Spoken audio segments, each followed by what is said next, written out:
అందరికీ నమస్కారం. Welcome to Sandhya kitchen India. ఇవాల్టి మన వీడియోలో ఒక క్రీమీ టెక్చర్తో స్పెషల్గా ఒక స్వీట్ తయారు చేసుకుందాము. అది ఏంటి అంటే ఆప్రికాట్ డిలైట్. ఈ ఆప్రికాట్ డిలైట్ డ్రై ఫ్రూట్స్ మధురతకి క్రీమీ టెక్చర్కి కలయికగా మౌత్ వాటరింగ్ డెజర్ట్ అండి. ఇది పండగలకి పార్టీలకి ఒక క్లాసికల్ రుచికరమైన స్వీట్ అని చెప్పచ్చు. ఇలా నోట్లో పెట్టుకోగానే అలా కరిగిపోతుందండి, చాలా బాగుంటుంది.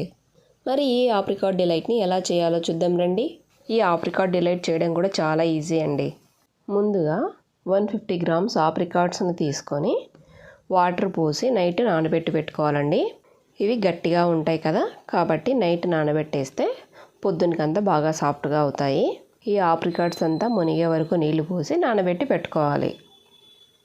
చూడండి, నెక్స్ట్ డే మార్నింగ్ అంతా ఇలా బాగా ఉబ్బిపోయి బాగా సాఫ్ట్గా అయ్యాయి కదా.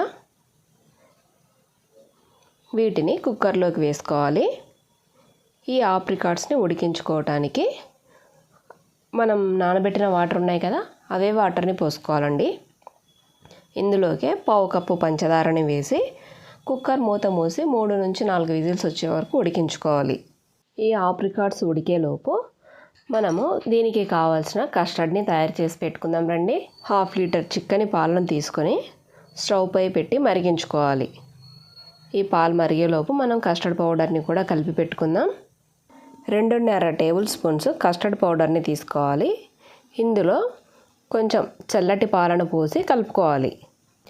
పాలు పొంగొచ్చే టైంలో ఒకసారి గరిటెతో కలిపితే పాలు పొంగు రాకుండా కాసేపు 2-3 నిమిషాలు ఉడికించండి.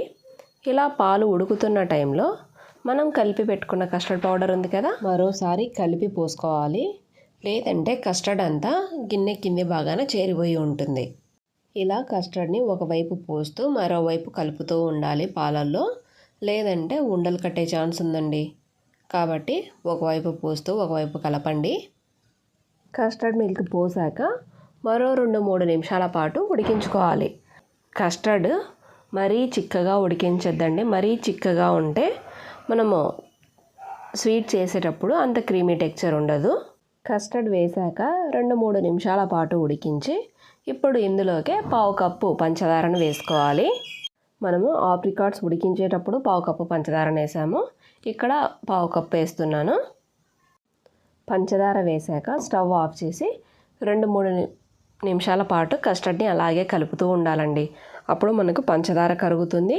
అలాగే కస్టర్డ్ పైన కూడా తెట్టలాగా ఫామ్ అవ్వకుండా ఉంటుందండి.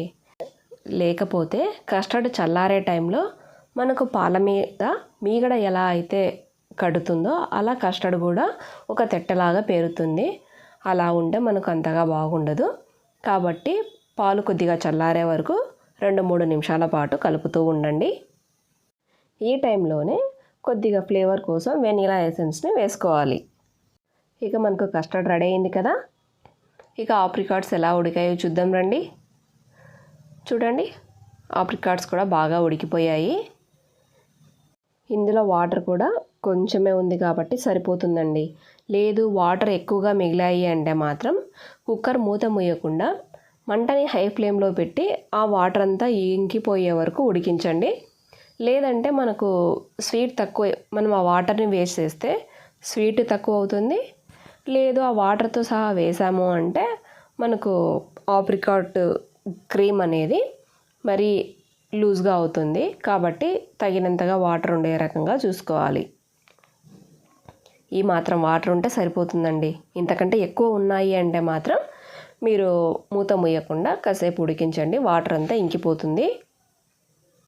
ఇలా ఆప్రికాట్స్ని ఉడికించాక పూర్తిగా చల్లారే వరకు పక్కన ఉంచుకోవాలి.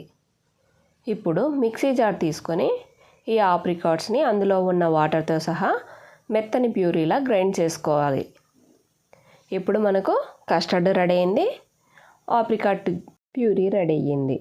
ఇక మనకి ఇప్పుడు కావాల్సినది కేక్ మిల్క్ మేడ్. ఈ కేక్ నేను ముందే చేసి ఉంచుకున్నాను. కేక్ వీడియో మీకు కింద డిస్క్రిప్షన్లో ఇస్తాను చూడండి. ఇక మిల్క్ మేడ్ అంటే నేను బయట తెచ్చుకున్నాను. మిల్క్ మేడ్ దొరకని పక్షంలో ఫుల్ క్రీమ్లో 3 స్పూన్ల పంచదారను వేసి మిక్సీ బట్టి ఆ క్రీమ్నైనా వేసుకోవచ్చు. ఇక ఇప్పుడు మనకు అన్నీ రెడీగా ఉన్నాయి కదా. ఇక ప్రాసెస్ చూద్దాం రండి. కేక్ని 1 ఇంచ్ మందంగా ఇలా కట్ చేసి పెట్టుకోవాలండి. మనకు బ్రెడ్ ఏ సైజులో అయితే మందంగా ఉంటుందో ఆ సైజుని కేక్ని కట్ చేసి పెట్టుకోవాలి. మన కేక్కి సరిపడ్డ ఒక బౌల్ని తీసుకోవాలి. ఇందులోకే ఆప్రికాట్ ప్యూరీని ఫస్ట్ లేయర్ అంతా ఆప్రికాట్ ప్యూరీ పరుచుకోవాలన్నమాట బాక్స్ మొత్తానికి. ఇప్పుడు మనం కట్ చేసి పెట్టుకున్న కేక్ లేయర్ని పెట్టుకోవాలి. దీనిపై మిల్క్ మేడ్ని పూసుకోవాలన్నమాట. కేక్ మొత్తానికి మిల్క్ మేడ్ని పూయాలి. తరువాత మనం రెడీ చేసి పెట్టుకున్న కస్టర్డ్ ఉంది కదా, కస్టర్డ్ని పోసుకోవాలి. ఆ కస్టర్డ్ పైన మళ్ళీ ఆప్రికాట్ ప్యూరీని వేసుకోవాలి. ఇప్పుడు దానిపైన మనం కట్ చేసి పెట్టుకున్న కేక్ పీస్ ఇంకోటి ఉంది కదా, అది మరో లేయర్గా వేసుకోవాలి.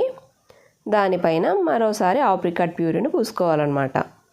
ఇప్పుడు మరోసారి మిల్క్ మేడ్ని కేక్ మొత్తానికి స్ప్రెడ్ చేసుకోవాలి. తర్వాత కస్టర్డ్ని మొత్తం పోసుకోవాలన్నమాట. చివరగా డ్రై ఫ్రూట్స్తో గార్నిష్ చేసుకొని ఫ్రిడ్జ్లో పెట్టి 2 గంటల తర్వాత సర్వ్ చేసుకోవటమే. కేక్ కస్టర్డ్ని పీల్చుకొని చాలా స్మూత్గా క్రీమీగా చాలా బాగుంటుందండి. అంతే అండి, ఆప్రికాట్ డిలైట్ రెడీ. ఈ ఆప్రికాట్ డిలైట్ చల్లగా చాలా స్మూత్గా చాలా బాగుంటుందండి. చూడండి ఎంత సాఫ్ట్గా ఉందో కదా. తప్పక మీరు ఒకసారి ట్రై చేసి మీకు ఎలా వచ్చిందో కామెంట్ చేయండి. Thanks for watching my video. Please like, share and subscribe to my channel. Thank you.